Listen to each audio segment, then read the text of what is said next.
more than 20 years now. Meaghan's family deserve justice.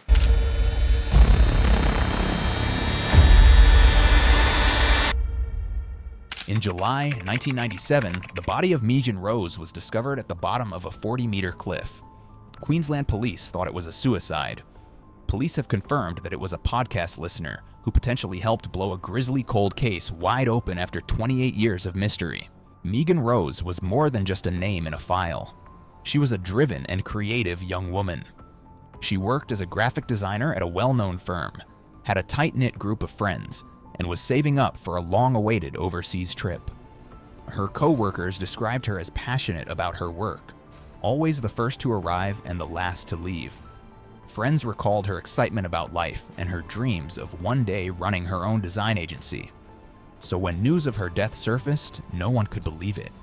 The idea that she would take her own life seemed impossible. Her family immediately had questions that wouldn't be answered for decades. It was October 13th, 1997. Meaghan had just finished a casual evening out with friends. Security footage captured her at a convenience store near her home around 9 p.m., purchasing a small bag of groceries. It was an ordinary night. But something happened between the time she arrived home and 10:47 p.m., the time when a loud crash was heard. A neighbor peered out their window and saw Meaghan's body lying on the pavement below her apartment. Paramedics arrived, but it was too late. The scene pointed to a tragic fall, and within hours, investigators ruled it a suicide. But was it really?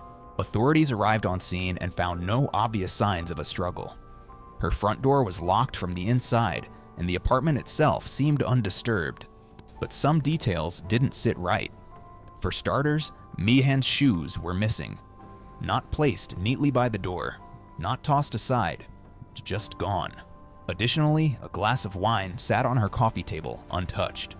The wine bottle was uncorked, as if she had poured herself a drink but never had the chance to take a sip. There were also unusual bruises on her wrists, marks that didn't seem consistent with a simple fall. Despite these red flags, the police were quick to close the case. Meaghan's mother, Carol Rose, refused to believe the official narrative. She knew her daughter better than anyone, and she knew something was terribly wrong. She started investigating on her own, reaching out to anyone who might have insight. She visited Meaghan's workplace, spoke with friends, and even hired a private investigator.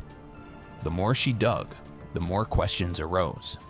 For years, Carol tried to get authorities to reopen the case, but without new evidence, it remained buried in archives. It wasn't until 2024, when a forensic scientist named Dr. Emily Carter began reviewing old case files, that the truth finally started to emerge. Keith Lees was a quiet, unassuming man. At the time of Meaghan's death, he was in his mid-40s and lived alone in the same apartment complex. He had no known criminal record, no history of violent behavior, at least none that was documented. But neighbors later recalled unsettling details. He was often seen watching Meaghan from his window, taking interest in her routine. A few of her friends even recalled Meaghan mentioning that Lees made her uncomfortable, though she had never reported anything officially. Lees had been interviewed in 1997, but his alibi seemed airtight. He claimed he was asleep at home when Meaghan fell. Without any forensic evidence to contradict his statement, authorities had no reason to pursue him further. Now, 27 years later, modern forensic science had something to say about his involvement. On January 17, 2024, detectives arrived at Keith Lees' home with an arrest warrant. Now in his 70s, he appeared frail, but investigators weren't fooled. They knew the evidence against him was overwhelming. During questioning, Lees denied everything. He insisted he had never set foot in Meaghan's apartment. He claimed he had no reason to hurt her. But as detectives presented the DNA evidence, his fibers found under Meaghan's fingernails, his demeanor shifted. He became defensive, contradicting his original 1997 alibi. Under increasing pressure, he eventually admitted that he had spoken to Meaghan that night. He claimed they had an argument, but denied any physical confrontation. Investigators weren't convinced. They knew he was hiding something. The trial of Keith Lees began in mid-2024, drawing widespread attention. Prosecutors laid out their case in chilling detail. A man obsessed with a young woman, an altercation turned deadly, and a cover-up disguised as suicide. Expert forensic witnesses testified, explaining how modern DNA analysis identified fibers from Lisa's sweater under Meaghan's fingernails. A digital forensic analyst revealed discrepancies in Lisa's original alibi, using phone records to show he had been awake and active just minutes before Meaghan fell. Meaghan's mother, Carol, took the stand. She fought back tears as she spoke about her daughter's vibrant personality, her future plans, and her certainty that Meaghan would never have taken her own life. The jury listened intently, absorbing every detail of a case nearly 3 decades in the making.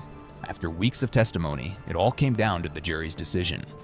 On July 22, 2024, after 6 hours of deliberation, the jury returned with their verdict: guilty of second-degree murder. Keith Lees showed no emotion as the judge sentenced him to life in prison. For Meaghan's family, the ruling was bittersweet. They had fought for justice for 27 years, and now, at last, they had their answer. But the haunting reality remained. If forensic advancements had come sooner, could Meaghan's killer have been caught decades earlier? The case of Meaghan Rose stands as a powerful example of how persistence and modern technology can bring justice, even after decades of silence. Carol Rose, now in her 70s, has dedicated her life to advocating for other families of cold case victims.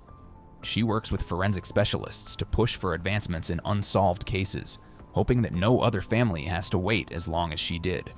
For investigators, Meaghan's case is a reminder that no detail is too small, no evidence too minor. A single overlooked fiber can be the difference between a case going cold or justice finally being served. The Meaghan Rose case was nearly forgotten, lost in time like so many other cold cases. But through persistence, forensic breakthroughs, and the refusal of one mother to accept silence, the truth finally emerged. So we leave you with a question. How many other cold cases remain unsolved, just waiting for the right moment, the right technology, or the right person to uncover the truth?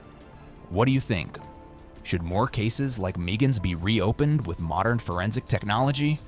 Let us know in the comments and subscribe for more true crime stories that demand answers.